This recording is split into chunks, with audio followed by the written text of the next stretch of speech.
What would be your opinion as far as excluding yourself entirely, or what sounds maybe like a little better idea is what you've done is you've really laid down some ground rules?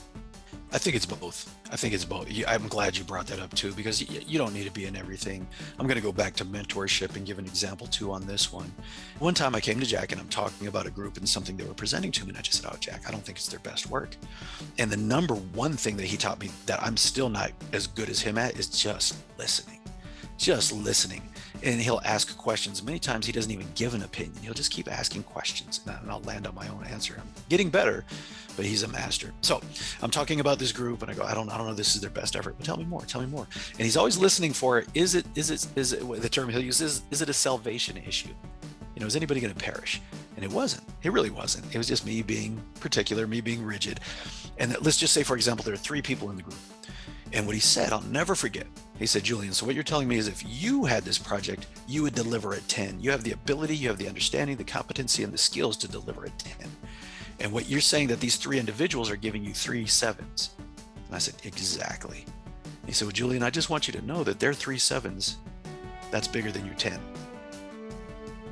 I said, "Oh boy." And even within that, it was like, doggone it. How else are they going to learn? And that's when I started to get the experience understanding, like he was letting me fail, but I wasn't letting others fail. I was wanting to jump in and get in it and course correct. And that group is so much stronger now. And this was years ago. And off of that lesson that they presented the thing and they came back to me with all the little things that I knew. And they came back like, "Oh, here's what we noticed." And it was like, yes, good. They caught it.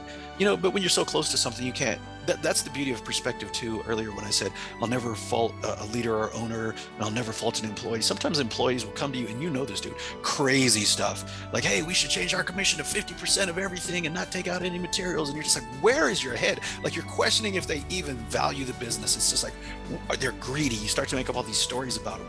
But the truth is they just have a different perspective. And usually if you can give more information and if they're receptive to it, that's all it is. They just didn't have that perspective. And people, for the most part, the selective hiring, you surround yourself with good people, but people for the most part, they're not bad people. It's all a perspective issue. I found the more information you can give, the easier it is.